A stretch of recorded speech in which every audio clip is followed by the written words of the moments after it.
¿Me confirman, por favor, si están viendo mi pantalla? Señora. Sí, señora. Listo, muy buenas tardes a todos, ¿cómo están? Ya inicio la grabación. Entonces, vamos a tener más o menos una hora de charla, que sería pues la hora de la carrera, y después tenemos pues, 30 minutos para sus preguntas, dudas, sugerencias. Todo es bienvenido. Esta charla tiene dos enfoques, un enfoque básicamente del tema de historia clínica, calidad de historia clínica, pero desde la perspectiva de la responsabilidad social, de la responsabilidad civil, perdón, de la responsabilidad civil médica. Voy a hablar médica, pero no me estoy refiriendo solo a los médicos, estoy hablando de todos los profesionales de la salud. Pero en el algor de responsabilidad, cuando un juez o un abogado habla de responsabilidad médica, se está refiriendo a todos, a médicos, a odontólogos, a enfermeras, a instrumentadoras, a psicólogos, a terapeutas, ¿listo? Entonces, no solo es un tema de los médicos, eso es importante. Y esta charla tiene un nombre de medicina reactiva versus la medicina asertiva. ¿Y por qué le puse este nombre? Porque de alguna manera nosotros en nuestro ejercicio profesional como profesionales de salud terminamos siendo más reactivos que asertivos. Y trabajamos, a veces tomamos decisiones basadas en el miedo a que me demanden o en el miedo a que pase algo, a lo que realmente necesita el paciente, pero ante todo ante la veracidad de las cosas que sucedían con los pacientes. Por tanto, digamos que vamos a trabajar desde esos dos aspectos y vamos a hablar desde esos dos aspectos, desde la medicina reactiva, la del miedo, y la medicina asertiva, que es pues, la idea con la que deberíamos todos ejercer nuestra profesión en salud. Bueno, entonces, como les dije, vamos a tocar un tema sobre la historia clínica y la responsabilidad civil, y para eso traje unos datos especialmente en frecuencia de uso del servicio. Ustedes ven en las pantallas dos tablas. La primera tabla es la estimación del uso del servicio. Esto es lo más reciente que tenemos, año 2011, 10 años. Esto es lo más reciente que tenemos. Tenemos que para Bogotá un aproximado de 1.21 consultas por paciente. Esto solo es para medicina, es decir, que por cada habitante hay en promedio 1.21 consultas. Seguramente en estos 10 años eso ha aumentado ligeramente, pero realmente desde que llevan los números en el ministerio no cambia mucho. Entonces, si tenemos 8 millones de personas en Bogotá, más o menos estamos entre 9 millones y medio, casi 10 millones de consultas al año. Y si ustedes se dan cuenta, pues los grupos de salud que más consultan son las personas entre los 30 y los 60 años. A medida que nos vamos envejeciendo, aparentemente hay menos consultas. Esto suena muy extraño, ¿no? Pero sí, realmente los que menos consultan son las personas mayores de 60 años y los que más consultan son entre los 30 y los 60 años. Entonces, multipliquen esto y se van a dar cuenta que el número de consultas es una gran cantidad de prestación de servicios. Este es el último dato que aparece en el censo, en el DANE, perdón, y allí pues estamos en un aproximado de 45 millones de personas para el año 2018. Eso no creo que haya cambiado mucho en estos 3 o 4 años. Multipliquen eso. En Colombia, si hay 1.21 consultas al año, pues más o menos tenemos 60 millones de consultas. 60 millones de momentos en los que un paciente y un médico, y repito, no es solo estoy hablando de los médicos, tienen una relación médico-paciente y hay una anotación de historia clínica. Estos son datos de 2019, más o menos 11.234.000 consultas de medicina general se reportaron a través de la resolución 256. De medicina especializada son 8.760.000 consultas solo en Bogotá, y en cirugías 3.247 cirugías. Ecografías y resonancias 1.840.000. Es decir, que estos números son muchos servicios, muchos servicios. Para el año 2018, 207.734 tutelas. Miren que en el año 99 no superaron más o menos en salud 4.000, 3.000 tutelas. Y en el 2018 ya vamos por el orden de las 207.734 tutelas. Es decir, que la salud, que a pesar de que es un derecho desde el año 2016, sigue siendo tutelado. Antes era un servicio público, por tanto, digamos que el tema jurídico en nuestra profesión se vuelve algo relevante. Los números lo dicen. Este es un aproximado de las tutelas, el tipo de tutelas. Entonces les ponen unas tutelas obviamente a las EPS, y mire que a las IPS también les ponen tutelas. Entonces, para que vean más o menos cómo se comporta la necesidad que tiene el ciudadano de poner una tutela para acceder a sus servicios de salud. Lo que más se tutela son los tratamientos, los medicamentos, siguen las citas de medicina especializada y otras relacionadas con el sistema. Entonces, miren que todas las atenciones en salud han requerido de alguna manera utilizar la tutela, que es un medio jurídico para acceder a los servicios. Pero porque yo les traigo todo este cuento, y quiero que lo miren, es porque hablar de historia clínica y de prestación de servicios también tenemos que hablar del tema jurídico. Ustedes cuando atienden a un paciente están haciendo un acto jurídico. Hay un cuasi contrato, llamo yo, un contrato jurídico donde un profesional de la salud pone todos los medios para que ese paciente recupere su funcionalidad, su salud o su calidad de vida. Ortopedia es la especialidad más tutelada en Colombia, más o menos 27.000 tutelas en el 2018, eso no ha cambiado tampoco. Neurología es la segunda, oncología es la tercera, oftalmología la cuarta y urología la quinta. Pero en términos de demandas se comporta eso muy diferente y ya lo vamos a ver. Estos son datos del más o menos el número de demandas por cada 1.000 profesionales médicos. Acá solo hablo de médicos porque solo tengo datos de médicos. Estos datos los saqué de FEPASDE y de SCARE, no son oficiales porque son bases de datos no oficiales, pero más o menos por cada 1.000 médicos hay 16.4 procesos jurídicos andando. Y ya les voy a hablar de qué tipo de procesos jurídicos, no solo de tutelas. La especialidad más demandada en Colombia es la cirugía plástica, le sigue la ginecobstetricia, los médicos generales son los terceros y cirugía general son los cuartos. Miren, que cirugía plástica sigue siendo como la más demandada desde hace mucho tiempo y los médicos generales han ido aumentando en los últimos 5 años. Antes eso no se veía, ahora sí se ve, son los terceros más demandados. ¿Cuál es la experiencia del profesional demandado? Miren, los más demandados son los que llevan entre 10 y 15 años ejerciendo. Después siguen los que son menos o tienen menos tiempo de ejercer 0 a 3 años, y siguen los de más de 30 años. Entonces ustedes dicen, miren, tengo los 3 primeros más demandados, o personas que tienen muy buena experiencia, 10 a 15 años consideran una muy buena experiencia, o personas que hasta ahora están iniciando su ejercicio profesional. ¿Por qué son los más demandados? Porque generalmente los eventos adversos o los daños relacionados a la demanda le suceden más a profesionales que llevan mucho tiempo ejerciendo porque están más confiados en lo que hacen, o le suceden a las personas que hasta ahora están empezando porque cometen los errores de la inexperiencia. Los servicios sociales obligatorios son los cuartos más demandados. Miren, es interesante ver eso. El primer año de ejercicio profesional médico también es muy demandado, especialmente por eso, por mi experiencia. Esto es un dato de los datos que tenemos en AAA. Nosotros ya vamos atendiendo varios procesos jurídicos desde hace más de 5 años. Y por tanto, pues, tengo ahí un dato no oficial con SCARE. Entonces, aquí les cuento que los procesos más llevados son los civiles. Ya les voy a explicar más adelante a qué se refiere eso. Después siguen los penales y después siguen los disciplinarios. ¿Cuál es el daño más común? El daño más demandado. El daño más demandado es la perturbación estética.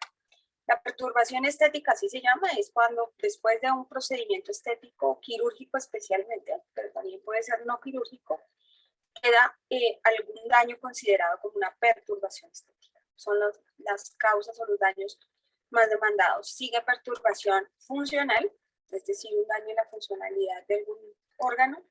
Después siguen las reintervenciones jurídicas consideradas como un daño. Y la muerte es el cuarto lugar.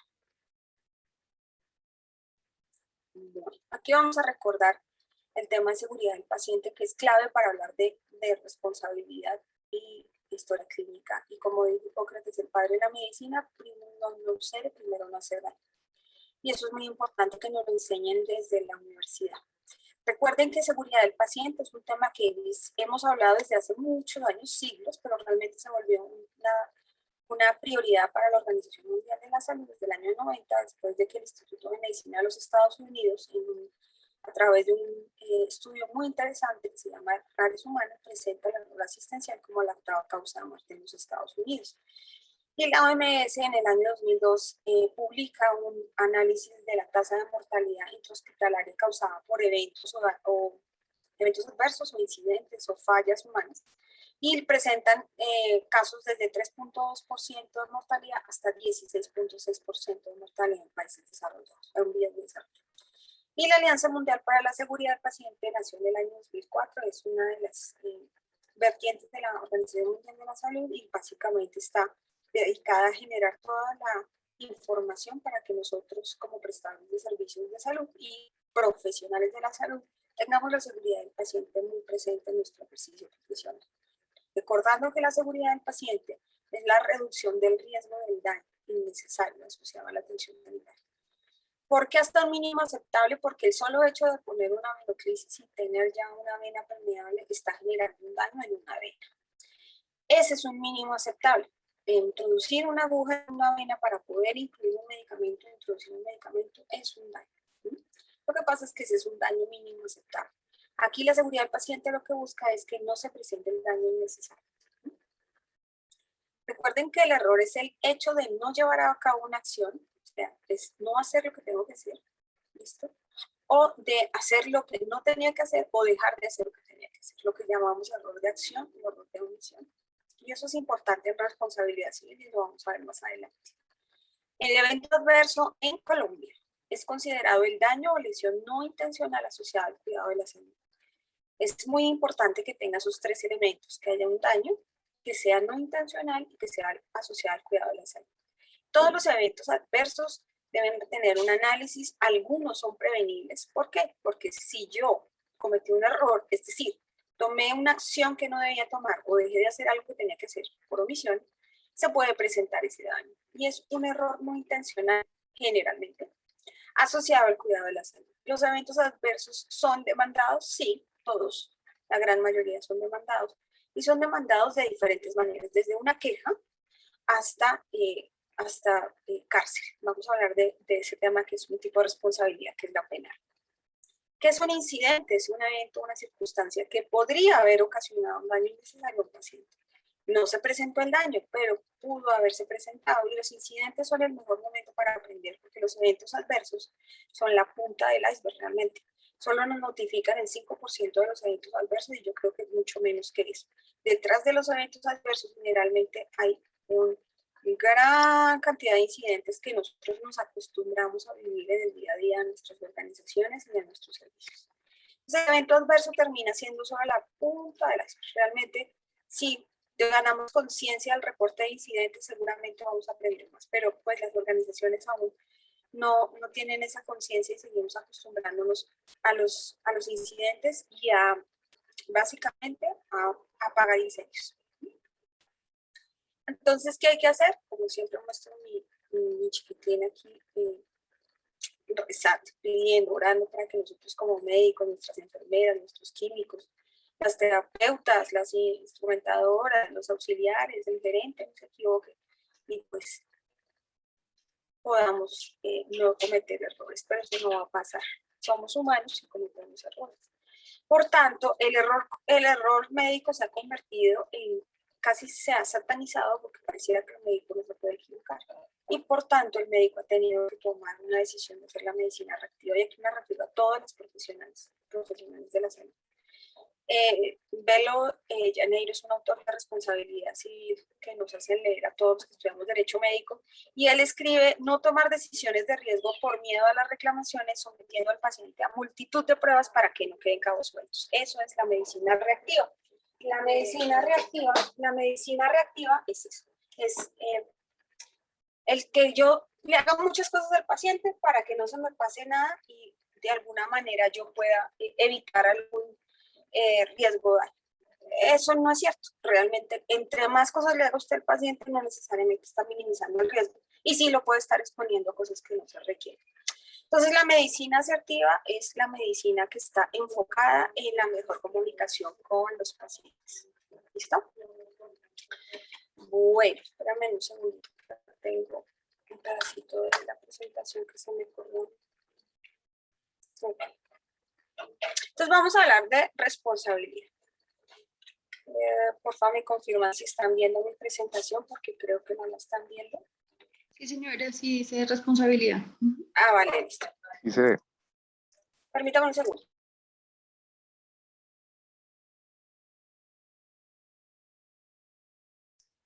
Bueno, entonces, ¿qué es responsabilidad? La responsabilidad es una obligación que tiene un sujeto de derecho, una persona natural o jurídica, de reparar un daño. Todos por ser personas naturales y cuando hacemos parte de una persona jurídica podemos generar un daño. Y no me refiero solo a salud, ¿vale? Nos podemos referir a cualquier cosa. Un taxista, una persona que tiene un taxi, anda en su taxi y en el momento en que yo pongo la mano y pago el taxi, ya estoy haciendo un acuerdo con él, me subo al taxi, empezamos a hacer un acuerdo jurídico, le digo a dónde me tiene que llevar y él va a recibir un dinero por eso, ¿sí? Entonces, ¿cuál es la obligación entre estos dos sujetos, personas naturales, subidas en un taxi? Pues que me lleve a un lugar X. Si durante ese trayecto yo tengo un accidente y tengo una lesión o un daño, esto debe ser resarcido. ¿Por quién? Por el taxista. Si por una imprudencia de él tuvimos un accidente y yo tengo un daño. Entonces el taxista muy juicioso saca su SOAT y dice, no, ya tengo acá un SOAT, que es un seguro obligatorio de accidentes de tránsito, que todos tenemos y tenemos carro, y el SOAT es el que cubre las atenciones en salud. Entonces a mí me llama mucho la atención cuando me dicen los médicos, los odontólogos, las enfermeras, los instrumentadores, los terapeutas, y me dicen, oiga, ¿yo por qué tengo que comprar una póliza de responsabilidad civil? Y yo le digo, eso es como si usted andara en un carro sin SOAT, exactamente lo mismo.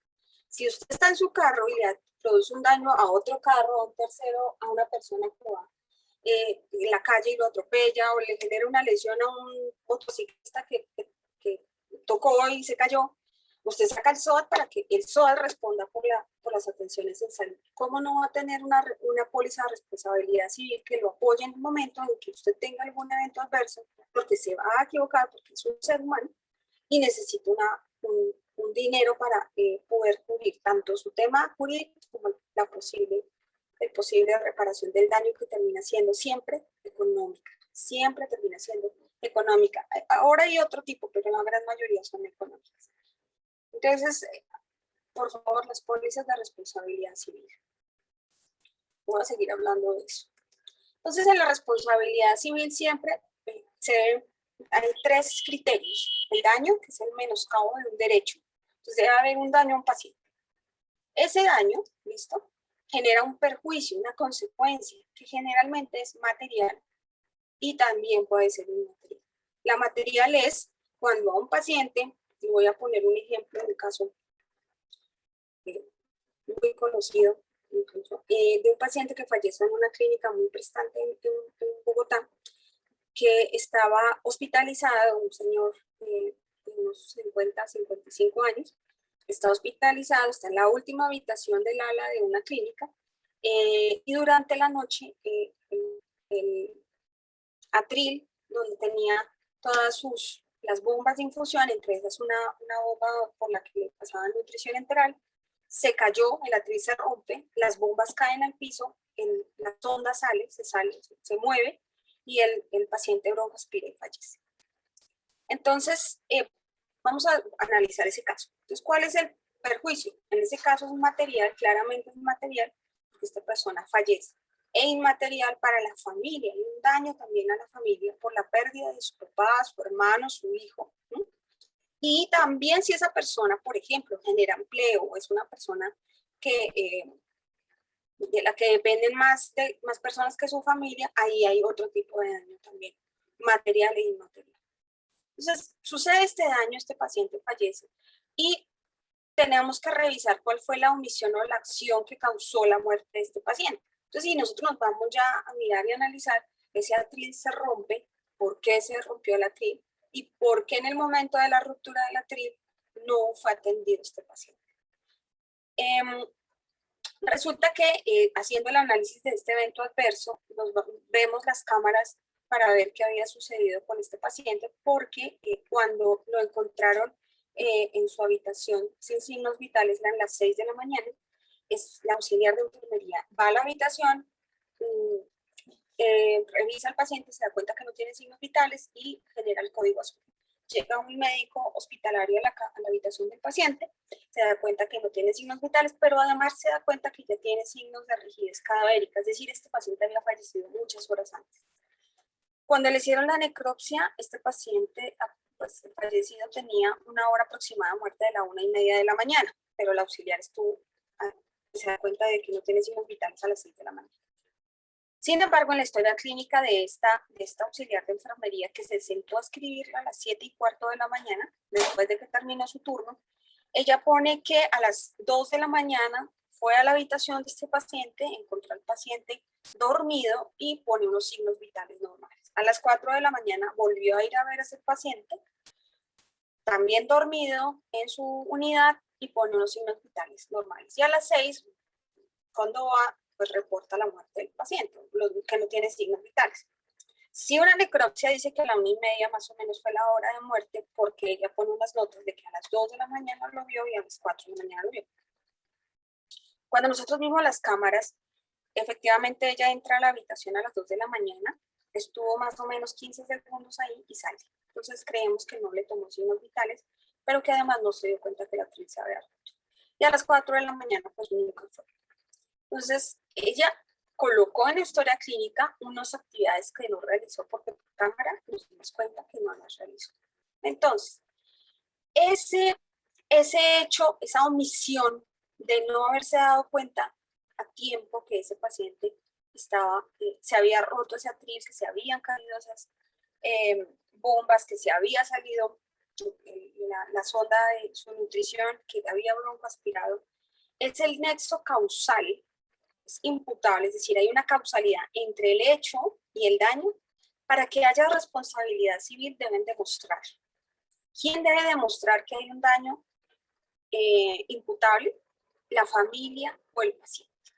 Ellos son los que tienen que demostrar que esa acción o esa omisión que nosotros como profesionales de la salud, técnicos, tecnólogos, me refiero a todo el mundo, esa acción o esa omisión fue la causa directa de la muerte, en este caso, o del daño, para que se vuelva imputable, es decir, para que un juez diga que sí, por mi omisión o por la acción, se generó ese daño y le genere un perjuicio a ese paciente o a su familia, y por tanto yo tengo que indemnizar.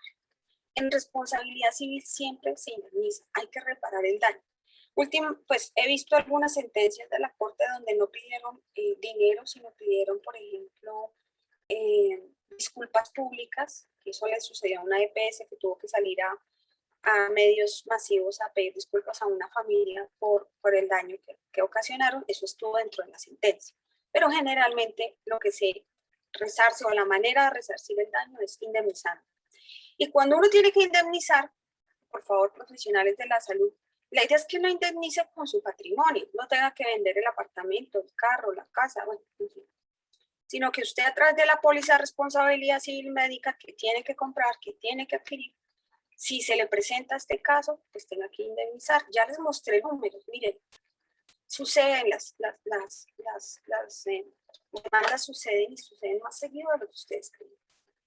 Entonces, por favor, no conduzcan sin SOAT, no atiendan pacientes sin póliza de responsabilidad civil. Hay otro tipo de responsabilidad, solo los voy a tocar por encima porque el enfoque es responsabilidad civil, pero existe la responsabilidad penal, donde el daño que se produce, listo, tiene que ver con un hecho dañino que lo consideran como una conducta culposa. Es decir, que si logran demostrar que además de que yo cometí un error, lo cometí con imprudencia, con impericia, con negligencia, es decir, que yo no sabía hacer una cosa y la hice, sin estar preparado para hacerlo.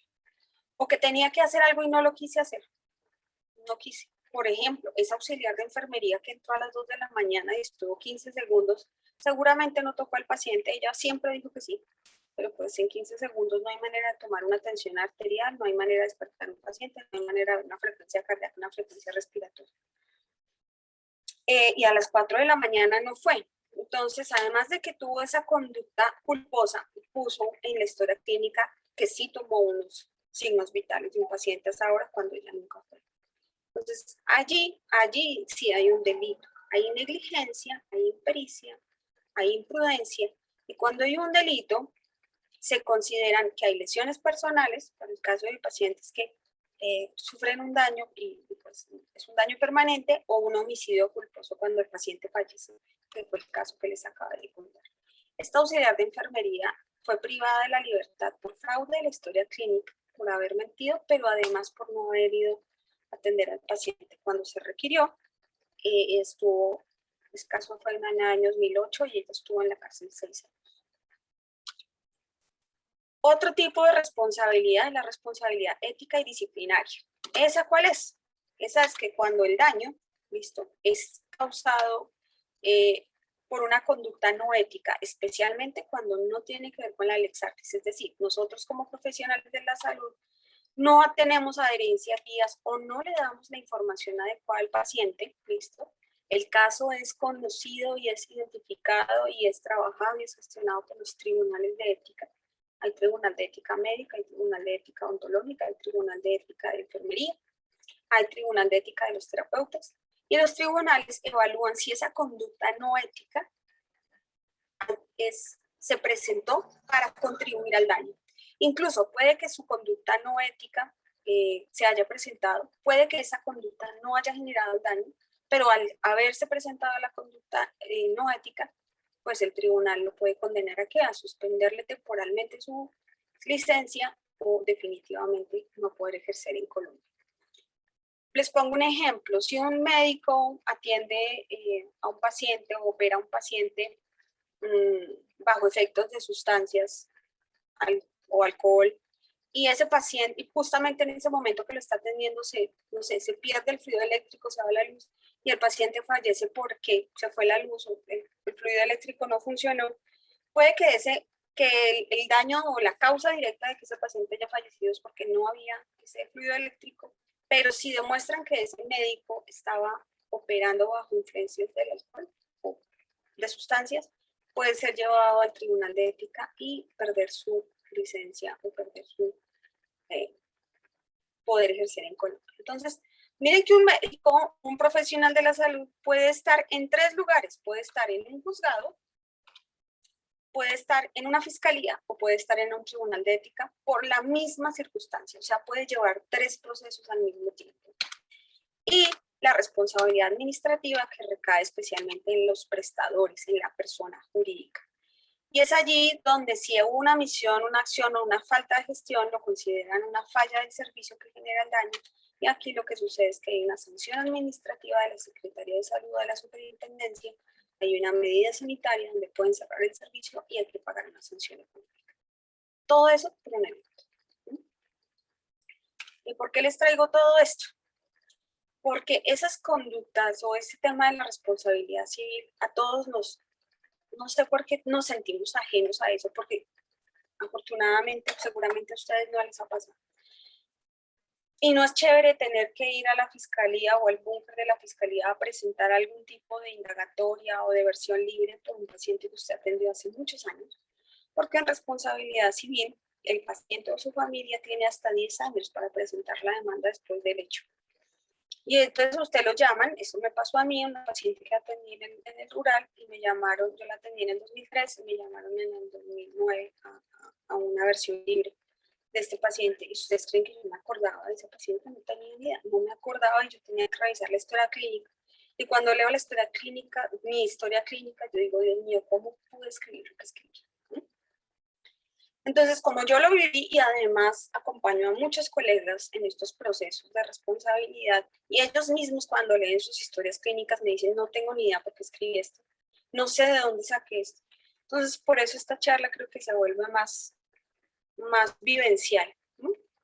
¿Cuáles son los tipos de daño en responsabilidad médica? La muerte, la lesión corporal, la pérdida de oportunidad de recuperar la salud, es decir, la pérdida de oportunidad de sanar. Eso es un tipo de daño que es demandable, y es que cuando se toma una decisión, esa decisión o ese acto médico o esa lesión que se produce durante la cirugía, durante la atención, disminuye la oportunidad de recuperar la salud, de sanar. Es decir, puede que yo ya tenga una lesión, por ejemplo, o ya tenga una enfermedad de base, pero si por ese hecho o por ese acto, o esa acción, o esa omisión, yo pierdo la oportunidad de mejorar mi salud, también me pueden demandar al profesional de la salud. Miren el daño tan importante que se nos olvida y que nos han demandado, he visto demandas, que es la privación del derecho a ser informado. Cuando usted no informa a un paciente de las lesiones que se le pueden, o las complicaciones o los riesgos que tiene para un procedimiento, desde una venopunción hasta un trasplante, esa no información es considerada un daño. Y es totalmente demandable y además es el que más demandan y el que más ganan. El no ser informado adecuadamente. Entonces, el consentimiento informado es bastante importante en este tema y vamos a hablar de eso al final de la charla. Otro tipo de daño que existe es la privación del derecho a una atención oportuna. Cuando hay una dilación injustificada a una atención, que es donde lo que más demandan a las EPS, por demoras en las autorizaciones, y a los prestadores cuando tienen inoportunidad de la atención, eso es otro derecho que también es demandable. Y por último, la lesión del derecho a la seguridad. Aquí no estoy hablando de la seguridad del paciente, estoy hablando de la seguridad física. Cuando, por ejemplo, en casos varios donde pacientes se han fugado de los hospitales y durante su fuga tienen alguna lesión, son atropellados y demás, entonces pueden ser demandadas las instituciones por no tener la suficiente seguridad para que el paciente no se fugue, por ejemplo. Otros casos que han sucedido también es que entran pacientes por riñas entre, no sé, entre bandas y entran a urgencias y lo terminan de matar en el servicio de urgencias, lo rematan, lo matan. Entonces, ese tipo de seguridad está en una resolución que es la 741 del 97, es una resolución bastante viejita, existe y está vigente. Y esta resolución lo que dice es que cuando un paciente está en un prestador, está dentro de las instalaciones del prestador, la seguridad física de ese paciente depende del prestador, especialmente si está hospitalizado o si es un menor de edad. Entonces, todos estos son los tipos de daños que son jurídicamente demandables. Los he visto todos los he visto en diferentes tipos de juicios. ¿Cuáles son los tipos de daños, los tipos de perjuicios? Cuando sucede el daño, hay varios tipos de perjuicios, pero además no es solo el perjuicio para el paciente, sino para la familia y para los allegados. Entonces puede haber un perjuicio que se llama material, un daño material. Existen dos tipos, el daño emergente y el lucro cesante. El daño emergente es ese daño material que sucede porque, no sé, durante el proceso quirúrgico se lesionó un nervio. Eso es un daño emergente. Ese nervio no se va a recuperar, entonces ahí sucede un daño emergente. Y el lucro cesante es el daño material que se le produce a ese paciente porque por la lesión en ese nervio no puede mover bien una mano, que precisamente es su mano dominante, por tanto no va a poder trabajar y el no trabajar le genera no ganar un dinero y ahí ese lucro cesante se debe resarcir, es decir, hay que pagar eso. Esos son los tipos de perjuicios materiales. Y los inmateriales son los daños morales. Una persona que antes podía mover su mano y ahora no la puede mover, o esa persona que antes podía hablar y ya no puede hablar, cosas como estas, generan un daño no solo moral, sino un daño de relación, a la vida de relación. Es decir, es un daño psicológico, un daño que genera problemas de comunicación y de su vida de relación, porque ya no va a poder trabajar en lo que le gustaba trabajar o porque ya no va a poder comunicarse con las personas a través del habla. Y el otro tipo de daño inmaterial es el derecho de especial protección, es decir, cuando se le daña la honra, el buen nombre o la privacidad a un paciente. Un paciente puede demandar porque su privacidad haya sido, pues se haya perdido privacidad o confidencialidad de su información y eso se considera un daño inmaterial. Entonces, este tipo de perjuicios todos tienen un valor económico, todos existe ya un valor económico. Y durante un proceso jurídico, pues lo que miran es ese tipo de daño, qué costo tiene y cómo lo debe pagar el responsable del daño. Por eso hablamos de responsabilidad, el que debe resarcir ese daño. Y cuando se habla de tipos de imputación, ya hablamos de los tipos de daño, ahora vamos a hablar de los tipos de imputación, existen estos tipos.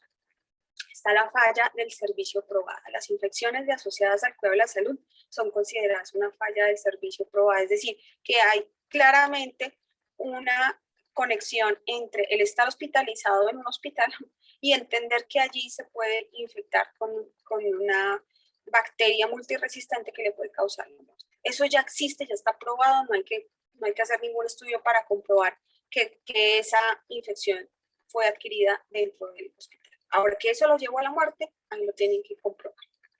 La falla del servicio presunta, eso sí, ya tienen que verificar si de dicho medicamento o dicha atención fue la que llevó directamente a la muerte o a la lesión del paciente.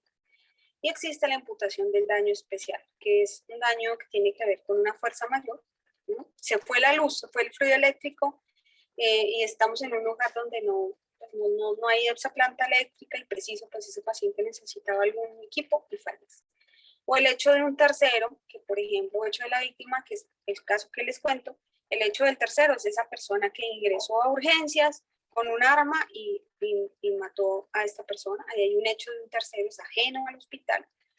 O el hecho de la víctima, ese es típico del paciente que se fuga y fuera de la institución, pues tiene una lesión, lo atropellan, lo roban. Ese daño especial también es un tipo de imputación y hay que, la familia o el paciente es el que tiene que demostrar este tipo de imputaciones. ¿Y ellos cómo lo prueban? Pidiendo copia de la historia clínica, así de sencillo. Cogen la copia de la historia clínica, la piden, el abogado la revisa, piden unos peritos. Nuestras historias clínicas no nos ayudan mucho. Realmente, cuando yo estoy en estos procesos de responsabilidad, yo lo que más digo es realmente si los médicos y nosotros supiéramos, todos los profesionales de la salud, que la historia clínica en algún momento se puede considerar, puede ser la que le salve su patrimonio, incluso su vida, escribiríamos mucho mejor lo que hacemos, o sea, escribiríamos muchísimo mejor nuestras atenciones. ¿Qué tipos de responsabilidad civil existen en la prestación de los servicios de salud? Está la médica, que es el acto médico, la paramédica, que es un cumplimiento de órdenes, entonces también a las enfermeras las pueden demandar, también a las terapeutas las pueden demandar, a pesar de que solo estén cumpliendo las órdenes médicas, pero también las demandan. Por eso también necesitan póliza de responsabilidad civil. Y la responsabilidad extramédica, que tiene que ver con el deber de seguridad, de protección y de vigilancia que deben tener los hospitales, las clínicas, los prestadores, para mantener la seguridad de sus pacientes. ¿Sí? Y pues obviamente las fallas en el servicio. Estas son las típicas en fallas de servicio. Lo que miran realmente es si yo tengo un protocolo, si tengo eso escrito y si yo fomento para que la gente que hace parte del prestador cumpla con el protocolo. Si yo no hago eso, si no demuestro que tenía el protocolo escrito, la guía escrita, el procedimiento escrito y que yo lo socialicé a mi personal, lo pueden considerar una falla en el servicio. Estos son los tipos de responsabilidad civil en la prestación. ¿Por qué nos demandan? Nos demandan básicamente por falla en la comunicación. Realmente esa es la principal causa de las demandas. Es decir, cuando el médico o el profesional de la salud no se comunica de manera asertiva con su paciente y no escribe bien su historia clínica, eso más o menos es el 54-60% de las causas de las demandas en Colombia. Incluso yo he visto casos de médicos, enfermeras, donde hay un error humano que es prácticamente una demanda perdida, pero cuando ellos se han sabido comunicar y han tenido una comunicación asertiva con su paciente, no se presenta la demanda. Pero cuando usted abandona al paciente en todos los sentidos, cuando no le habla, no le explica, no le dice lo que está sucediendo, esos errores de comunicación terminan siendo desafortunadamente una demanda. La siguiente causa por la que nos demandan es la información no consentida. No haberle dicho a un paciente los riesgos, las complicaciones, las alternativas y los beneficios de lo que le estoy proponiendo hacerle. Si yo no le informo, eso es considerado, como ya lo vieron, un tipo de responsabilidad, un daño a la no información, por tanto eso es demandado. Sigue el error médico, por último la inoportunidad de la atención y una falla en el seguimiento de la atención. Estos son datos del Tribunal de Ética Médica del año 2015. Lo pueden encontrar en la Gaceta Jurisprudencial. Entonces, hablar con los pacientes creo que es el 80% de la atención médica, del acto médico. ¿Listo? También van a darse cuenta que para las enfermeras, problemas de comunicación es la primera causa de demandas a las enfermeras, falsas expectativas, maltrato e información errónea. Entonces, ¿dónde tenemos que trabajar? En la comunicación.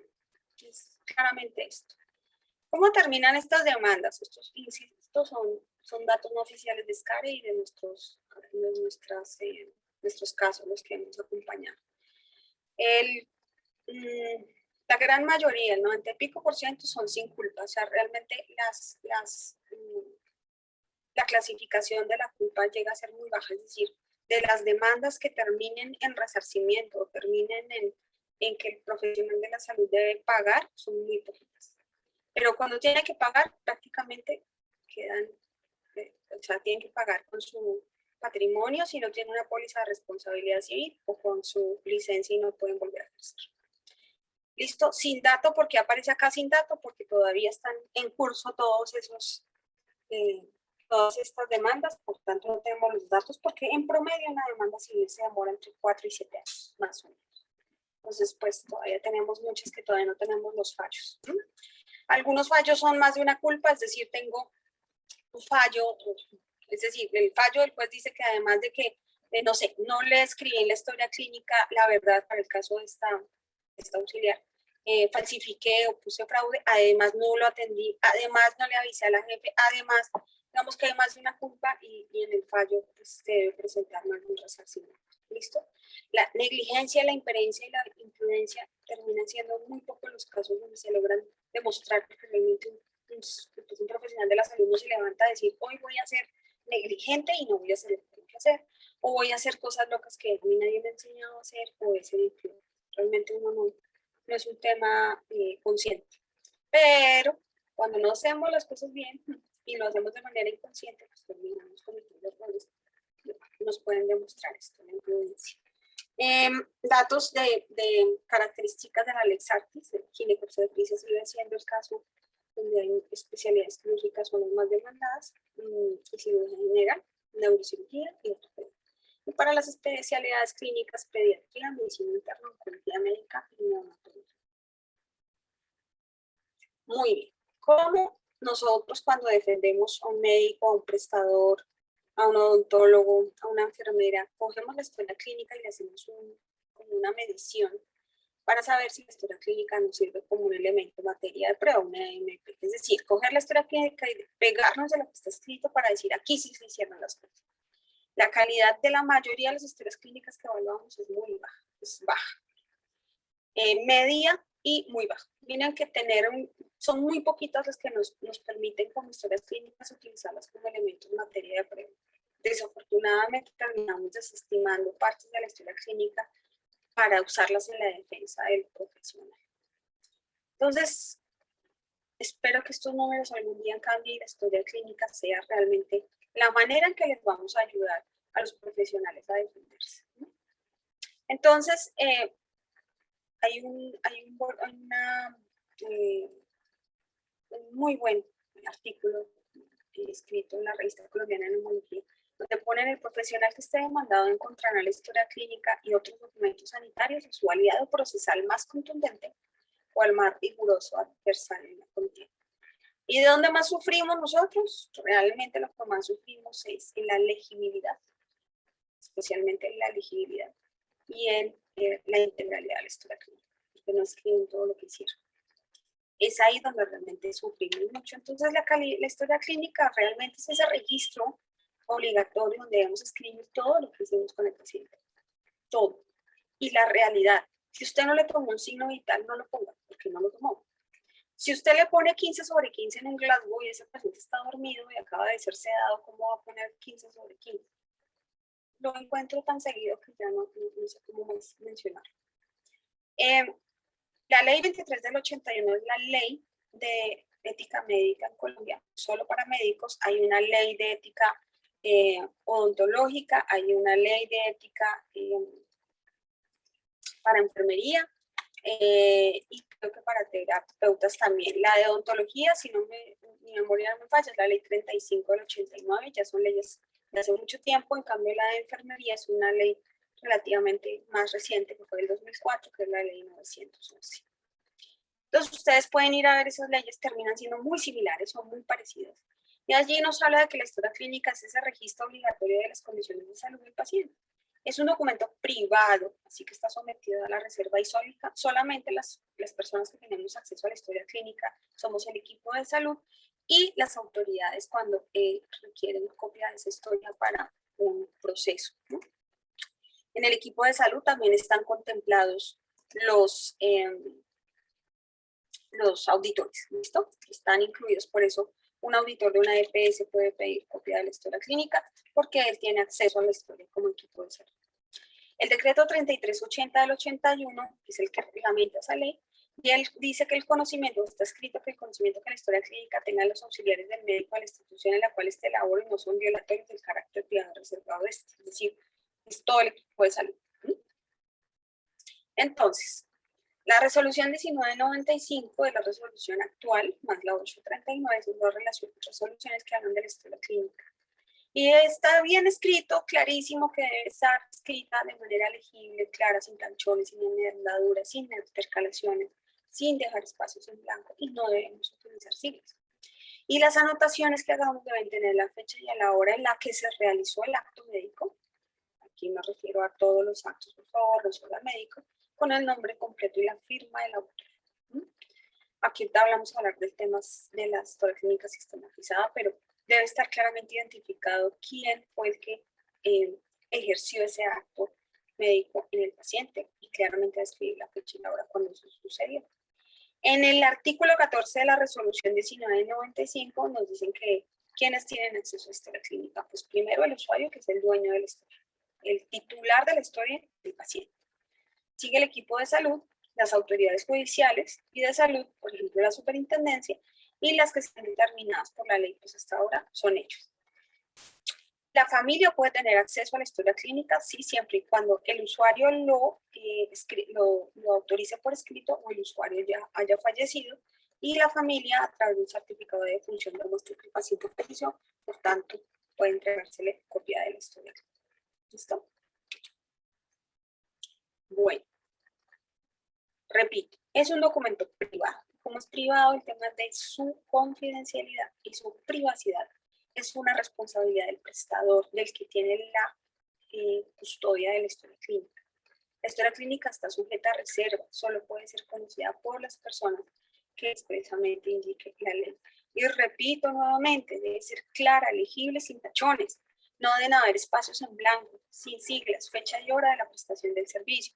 Si esta auxiliar de enfermería se sienta a las 7:15 de la mañana después de que termina su turno a escribir lo que hizo a las 2 de la mañana, a las 4 de la mañana y a las 6 de la mañana, está haciendo una nota retrospectiva, o sea, está contando lo que hizo. Nosotros no podemos hacer una nota prospectiva, es decir, yo no puedo escribir en la historia clínica lo que voy a hacer en el futuro, solo puedo describir lo que hice en el pasado. Y debe ser tan fiel a la realidad como, por dicho, debe ser exactamente igual a lo que usted hizo. No escriba cosas que no hizo. Y las plantillas tienden a hacer eso. Coger una plantilla, usted copia y pega la plantilla y termina copiando y pegando cosas que no ha hecho, que no verificó. A veces yo encuentro esos exámenes físicos que uno dice, esto lo copiaron y lo pegaron en todas las consultas. ¿Será que ese paciente siempre tuvo la misma tensión arterial? Es increíble que 10 consultas hechas por el mismo médico siempre tuvo la misma tensión arterial. Seamos fieles a la realidad. La historia clínica debe ser fiel a lo que se hizo. Y tiene todo el valor jurídico, todo el valor jurídico. ¿Listo? Es un elemento materia de prueba en todos los aspectos de responsabilidad, en la civil, en la penal, en todo. Y para los jueces, lo que está escrito debe ser la realidad. Así como está escrito acá, el autor no viola la fe ciudadana manipulando o falseando su forma y su contenido. Es decir, que escribe tal cual lo que sucedió.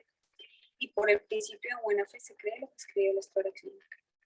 Si la persona incurre en una falsedad material, es decir, escribe en la historia clínica algo que no dice que fue lo que sucedió con esta auxiliar de enfermería, se le demostró falsedad material, pues fue privada de la libertad por 6 años por haber mentido. Puede que su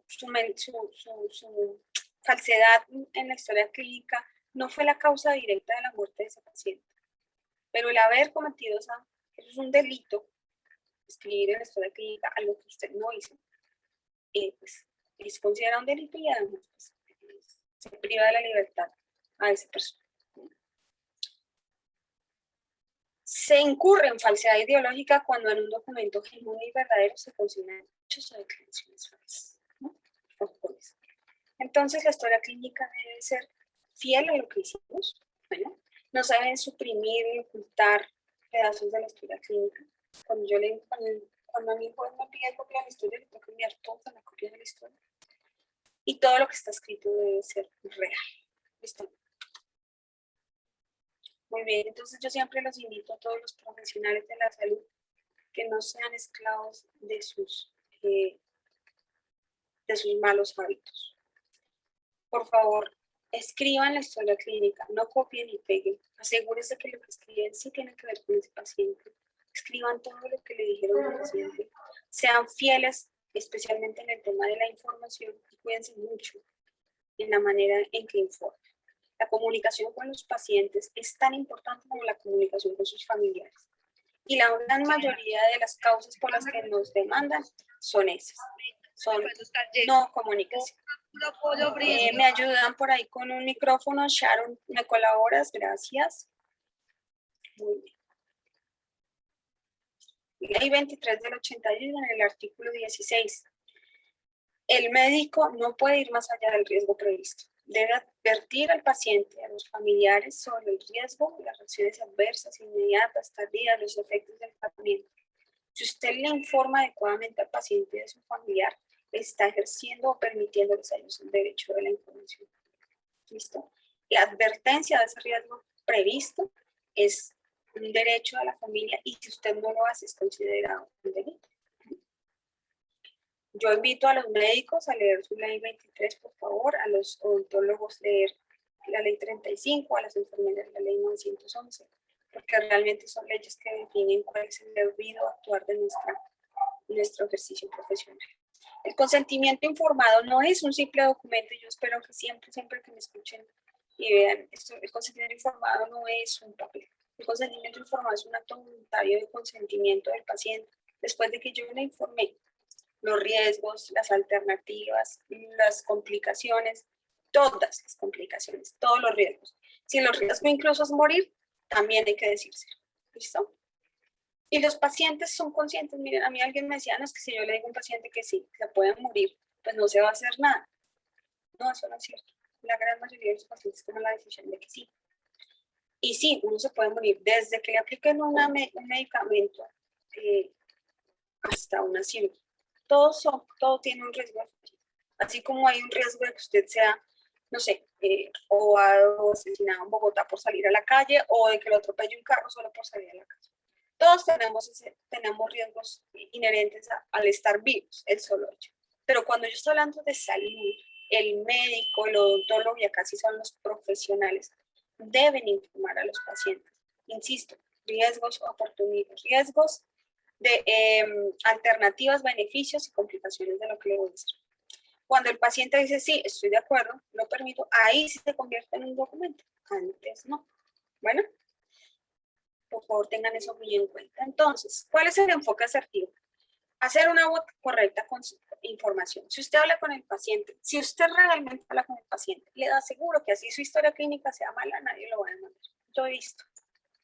Si usted habla con sus pacientes, se toma el tiempo de explicarles, va no sé, desde el consultorio, a los llama, va a la sala de recuperación, cuando entra a la sala de cirugía, habla con él, le explica, cuando lo sienta en la unidad odontológica y le explica.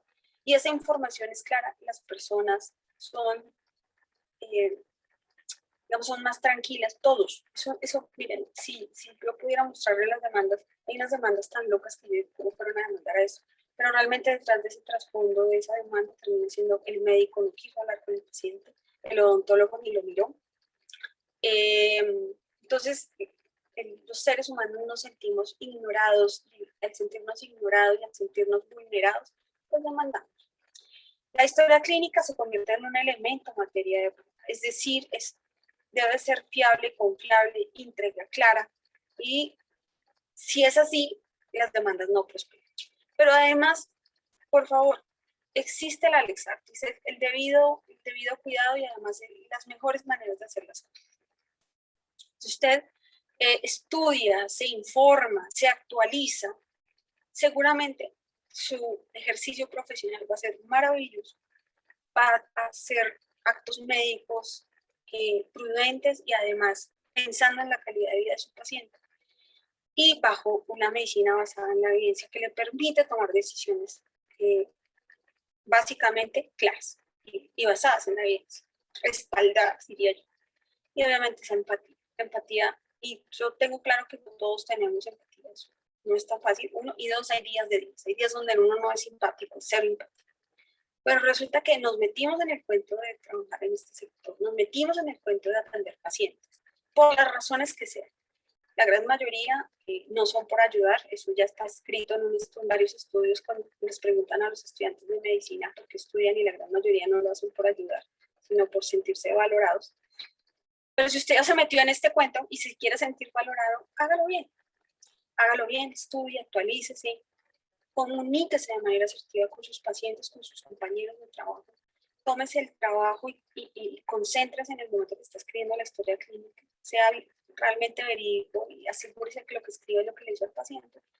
Y no olvide que si sigue tomando la decisión de trabajar y continuar atendiendo pacientes, es su responsabilidad hacerlo de manera adecuada. Listo. Listo, compañeros, empezamos la sesión de preguntas. Les pido el favor que me regalen, no sé si le pueden levantar aquí la manito, creo que sí en Zoom se puede levantar la mano, o si encienden sus micrófonos y estoy atenta a sus dudas. ¿Alguna pregunta? Vamos 31 personas conectadas. Hablé muy rápido, ¿quieren que vuelva a explicar algo? Hay una manito levantada, Jamie Moreno, cuénteme, Jamie. Hola, muy buenas tardes. Hola, Jamie. Hazme un favor, tenemos aquí una duda con respecto a la póliza. Eso, al momento que uno la va a adquirir, nos piden como un monto. ¿Ese monto cuál es? Buena pregunta. Mira, las pólizas de responsabilidad hay de todas. Ese monto al que te refieres es el monto donde le dicen, usted puede comprar una póliza que le va a cubrir hasta 400 millones, por ejemplo. Un ejemplo. Esos 400 millones, ¿qué quiere decir? Que en el momento en que haya una demanda y digamos que el juez falló que usted debe pagar o resarcir un daño por 500 millones, la póliza va a respaldarla con 400 y usted va a tener que poner 100. Esos montos salen o nacen de los históricos de las demandas. Es decir, las aseguradoras revisan todas las sentencias que han generado algún juez y dicen, mire, cuando le ha tocado resarcir a un especialista, le ha tocado pagar tanto. Cuando le ha tocado resarcir a un médico, le ha tocado pagar tanto. Cuando le ha tocado resarcir a un odontólogo, le ha tocado pagar tanto. A una enfermera, a un instrumentador. Obviamente, cuando demandan, siempre van por la póliza que tiene más dinero, que es la del prestador, la de la clínica, que son pólizas que se adquieren por valores de 1.000, 1.500, 3.000 millones, hay de hasta de 10.000 millones. Ginette, perdóname. Señora. Qué pena, no sé si te confirmo y un poco, digamos que respondiendo la pregunta de la funcionaria, en Keralty y pues Cesimin, si hay unos montos establecidos para las pólizas de acuerdo a los cargos. Ok, entonces tendrías, Amy, que preguntarle a Sanitas o que les compartan a todos los montos que Sanitas exige. Allá iba. Esos históricos los sacan y las pólizas dicen, mire, para instrumentadores están entre 200 y 400 millones. Pero quien realmente le define a uno el monto termina siendo el que lo contrata, sea por prestación de servicios o por nómina. Y aquí aclaro, si usted está con Cesimin o con cualquier institución por prestación de servicios, tiene que comprar póliza. Y si está por nómina, también tiene que comprar póliza. ¿Por qué? Porque en el juzgado, cuando hay un fallo, siempre le dicen, el prestador tiene que pagar tanto y el médico tiene que pagar tanto, o sea, todos tienen que pagar de alguna manera. Suma, digamos así, de acuerdo a la responsabilidad que les sea atribuida. Por tanto, bueno, creo que Liliana ya te contestó ahí, Jamie, ahí tendrían que compartirles a todos los montos que Keralty exige para las personas que contratan. ¿Listo? Doctor Stephen. Perdóname, de pronto complementar, le pueden preguntar a la coordinación de su área y ellos me solicitan la información para mirar específicamente qué cargo es y el monto. Entonces, con muchísimo gusto lo podemos hacer de esa manera. Listo. Gracias. Doctor Stephen. Gracias, doctora Ginette. Tengo dos inquietudes. En odontología es frecuente que se haga un manejo interdisciplinario y eventualmente ante un evento adverso no es fácil establecer la responsabilidad individual. En los casos en los que se presente algún evento, digamos, hay un concurso de 2 o más profesionales en los cuales no sea fácil identificar la responsabilidad individualmente, ahí cómo legalmente establecen esa, digamos, esa responsabilidad. Esa es mi primera pregunta. Y la segunda, digamos que dentro de los modelos de odontología también es frecuente que haya una consulta de primera vez y que sea un odontólogo quien realice por lo menos la anamnesis, el odontograma, toda la parte de interrogatorio o esa historia clínica de primera vez y posteriormente pase a unas atenciones de los odontólogos tratantes. Digamos que en los casos en los cuales esa consulta de primera vez no haya sido juicioso y no se hayan diligenciado adecuadamente la historia clínica de primera vez, odontograma, antecedentes, ¿qué responsabilidad le caben a los odontólogos tratantes que atienden posteriormente al paciente y que deberían dentro de su atención por lo menos hacer una consulta de esa historia clínica de primera vez? Ok, bueno, entonces me voy a devolver acá un poquito en la presentación. Entonces voy a guiar un poco la respuesta. Entonces, en el caso de responsabilidad civil, es la que es el 99% de las demandas son de responsabilidad civil. Y hay un grupo interdisciplinario, como usted menciona, doctor, la familia, el paciente, realmente el abogado de los que demandan debe demostrar cuál es el hecho dañino. Generalmente cuando es un único hecho dañino, generalmente es un único. Es decir, hay un acto que desencadena el daño. Puede que atrás hayan otros, por ejemplo. Usted me dice, viene un médico general a hacer el odontograma y hace el primer diagnóstico. Y de ahí empieza a hacer sus interconsultas o a remitir a rehabilitación, no sé, a las especialidades, al ortodoncista y demás. Puede que él haya cometido un error diagnóstico, pero si el daño directo, imputable, causal, ¿sí?, lo provocó fue el endodoncista cuando, no sé, manipuló cierto ente, perdón si soy imprecisa en la manera en que lo voy a decir, no sé, un 6, se metió un 6 y se le generó una lesión y bueno, puede que el odontólogo se haya equivocado, el primer odontólogo general, en su diagnóstico, pero la causa real del daño fue en el momento que manipularon ese diente o ese molar, ¿sí? Es en ese momento. Entonces ellos entran a mirar cuál es el hecho dañino que causa directamente el daño y el perjuicio. Y ahí es el endodoncista el que tendrá que entrar a pagar. ¿Qué pasa? Que a veces no es tan claro el daño. Eso sí es verdad. El hecho dañino, no es tan claro el hecho dañino. Entonces ahí empiezan a llamar al odontólogo general, al endodoncista, pero además también van a llamar, no sé, a la higienista que de pronto no se dio cuenta del daño o de la lesión. Y entran todos a hacer, eso se llaman partes, entran a ser parte del proceso. Pero puede que al final del proceso digan no. Puede que sí, el odontólogo inicial se equivocó en su diagnóstico, pero es que no son un nexo causal. Puede que el higienista oral pasó por ahí, no se dio cuenta que estaba dañado ese molar, pero fue el endodoncista en el momento en que manipuló y hizo nada que generó el daño y termina siendo el endodoncista el que debe indemnizar por resarcir. Pero, como le digo, la gran mayoría de los abogados que entran en estos pleitos realmente lo hacen buscando pues más dinero. Y generalmente el dinero, donde hay más dinero, es en el prestador. El prestador es el que tiene más dinero. Entonces, tienen que buscar una manera de demostrar que el endodoncista, además de que se equivocó, había algo adicional en el prestador que indujo a que el endodoncista se equivocó.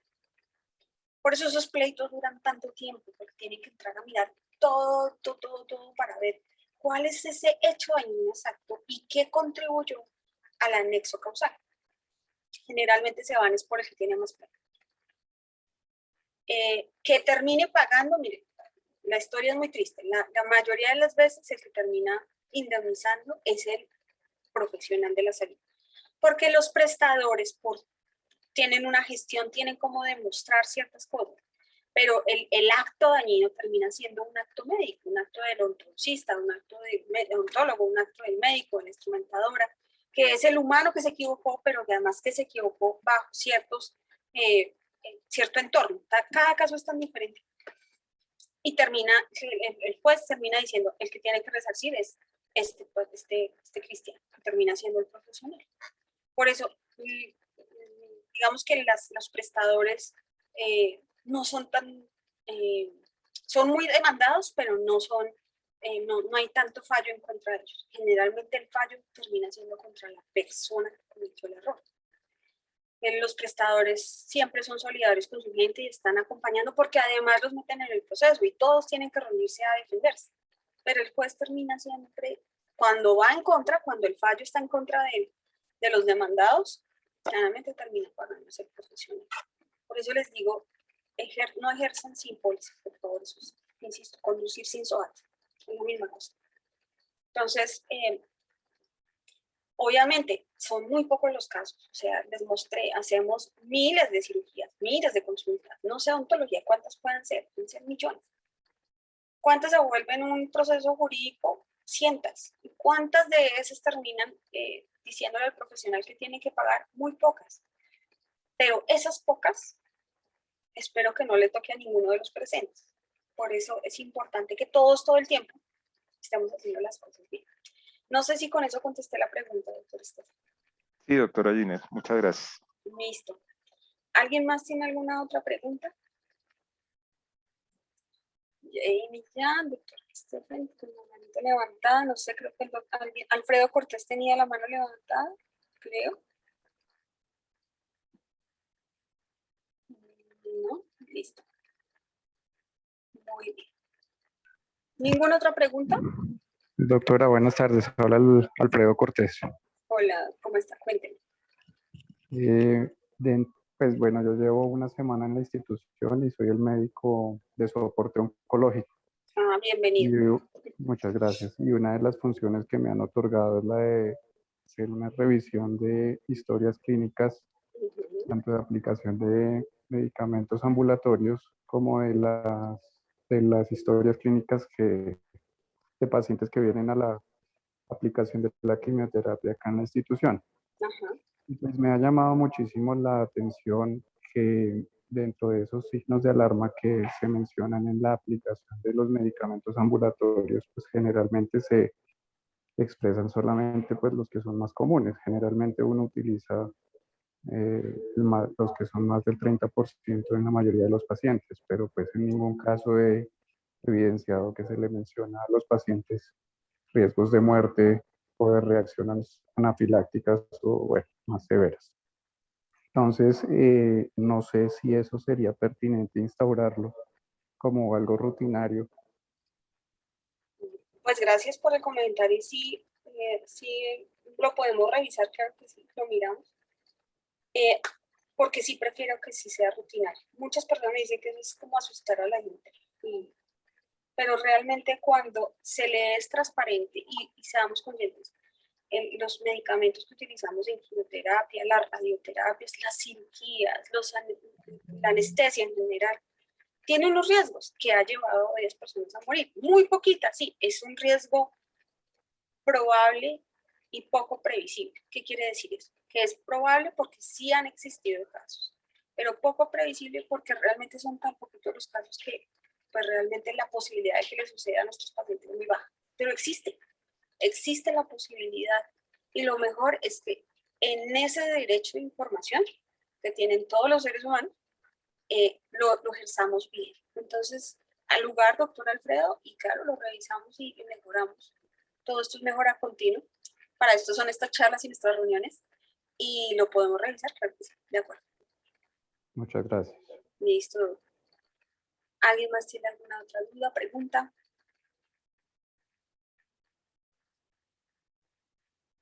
¿Todo así de claro? Sí, muy Bueno, claro, Ginette, muchas gracias. listo, Cris. Señora, Bueno, yo que espero de corazón que puedan transmitir esta información a sus equipos, que los recuerden y recuerden ustedes cuando atienden a un paciente que la historia clínica realmente debe ser una fotocopia de la realidad.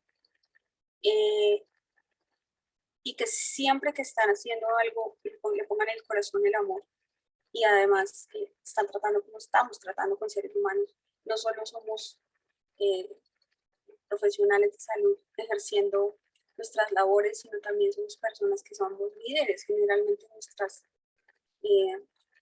nuestro medio. Y no importa el tipo de profesión, somos líderes en eso, en la sociedad somos líderes. Y hacer las cosas bien todos los días creo que es una manera de ejercer bien la profesión y de hacer más bien nuestra labor. Insisto, nos metimos en este cuento de la salud que no es un cuento fácil. Yo trabajo con otros sectores y les puedo decir que realmente nuestro sector es un sector muy normado, muy juicioso, pero nada fácil. Y si seguimos en este cuento, hagámoslo lo mejor posible. Siempre pongan lo mejor de ustedes. Les agradezco muchísimo, creo que me rindió más de lo que me dijeron, 5:20 de la tarde. Muchas gracias a todos y bueno, me confirmas a mí si esta grabación va a estar disponible para que Carol Maldonado, listo, Carol tiene una pregunta. Cuéntanos, Carol Maldonado. Carol Maldonado, es que yo tengo una pregunta. ¿Está todavía conectada? Carol, te escuchamos. Buenas tardes. Hola. Gracias. Es que yo tengo una duda. Quisiera saber si hay una norma que indique al profesional de salud dependiente de una empresa la adquisición de la póliza de responsabilidad civil, que no sea un paciente que no sea trabajador independiente. Un trabajador, o sea, un profesional de la salud que esté bajo nómina, ¿sí? Sí, señora. Exacto. Como les dije, Carol, cuando estamos en un proceso jurídico, respondes tú como profesional, no la empresa. Por tanto, tú debes tener la póliza de responsabilidad civil independiente del tipo de contrato que tengas. ¿Listo? Repito, te voy a poner un ejemplo. Si tú tienes un carro y vas conduciendo el carro no es tuyo, ¿sí? Es de tu esposo, vamos a un ejemplo. Tú vas conduciendo y sin querer, no sé, golpeaste una moto. Eso me pasó a mí, golpeé una moto, ese motociclista voló por los aires y preciso iba en el carro de mi esposa. El SOA, claro, el SOA es del carro, pero si él demanda, no va a demandar al dueño del carro, me demanda a mí, porque yo iba conduciendo.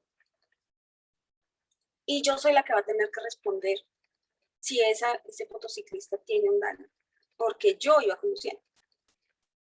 Entonces, no van a demandar al dueño del carro, me demandan a mí. Es lo mismo.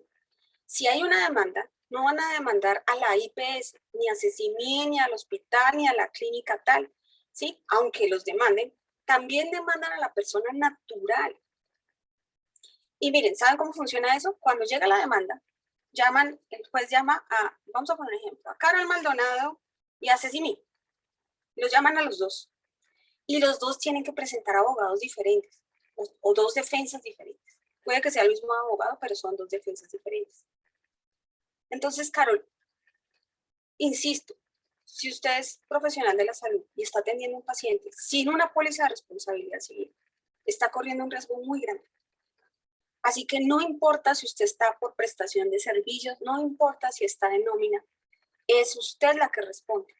Y si la demanda sale en contra del profesional de la salud, es su patrimonio el que debe resarcir. Es decir, el abogado va a decir su patrimonio. Hay una cosa que se llama medida cautelar. Tal vez ustedes lo han escuchado en las noticias cuando dicen tomaron medidas cautelares. ¿Eso qué es? Eso es decir, mire, demandaron a Carol Maldonado y el juez dice, voy a tomar una medida cautelar. Carol tiene un apartamento, tiene una moto y tiene, no sé, unas acciones en Ecopetrol que compró. El juez se las congela Usted no puede vender el apartamento, no puede vender la moto, no puede vender las acciones, porque las congelan, se llaman medidas cautelares. Porque Carol debe responder con su patrimonio, porque fue su error. La empresa no responde. ¿Listo? Gracias. Yo tengo, o sea, yo te comprendí muy bien, fue muy clara tu explicación respecto a eso. Mi pregunta es, ¿por qué llegó la pregunta? Porque yo lo comenté con otras compañeras, colegas de otras instituciones, y ellos me indican que sí tienen póliza de responsabilidad civil y que como tienen contrato a término indefinido, la póliza fue costeada por la institución. Entonces, y no son trabajadores independientes, o sea, tienen contrato a término indefinido. Entonces, por eso yo te preguntaba si de pronto hay una norma que diga que nosotros tenemos que adquirirla como persona natural, como tú me explicas. Sí la tienen que adquirir como persona natural, porque es, insisto. Tú sabes, ahora, es que no tengo conocimiento de cuál es la norma. Es que no es una norma. Como O sea, no existe una ley. Saber si existía una ley o una norma que dijera que así seamos empleados de una empresa, tenemos que adquirir una póliza. Que para trabajadores independientes me explicaban que sí es de obligatoriedad, pero como en mi caso, por ejemplo, yo, Carol Maldonado, soy una trabajadora dependiente de una empresa, entonces, y te comento el caso de otra, pues que lo comenté con otras compañeras de otra institución, donde con su contrato de vinculación indefinido, sí tienen cubrimiento por parte de su empresa de la póliza. Pues yo comprendo que las instituciones tienen diferentes beneficios para sus empleados. Entonces yo quería saber si eso era por algún tipo de normatividad, si existe una norma o no sé, tenía como la duda respecto a eso.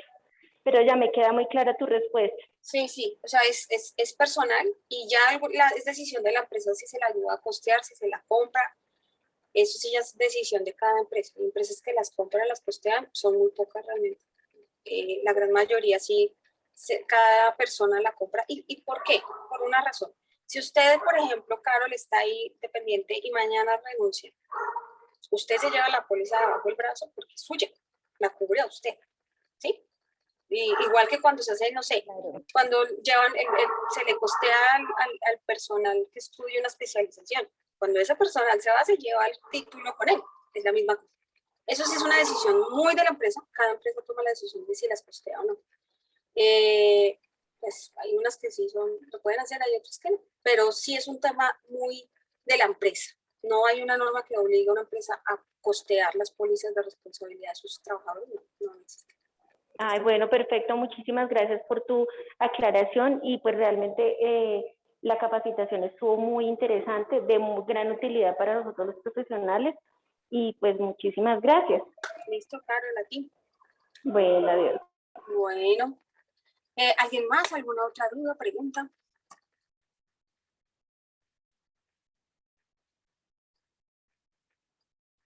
Muy bien. Listo. Bueno, compañeros, entonces... Muchas gracias, doctora. A ustedes, quedamos muy atentos a cualquier duda a través de Samantha con mucho gusto. Y bueno, las dudas nos pueden enviar ahí con calidad. Siempre quedan dudas después. Con mucho gusto las atendemos. Les deseo una muy feliz tarde. Y Muchas gracias, Jeanette. Listo. Muy amables. Bueno, Gracias. chao Gracias. Liliana. Chao, que estén muy bien. Hasta luego. Feliz tarde a Gracias. todos. Hasta luego. Gracias. Chao.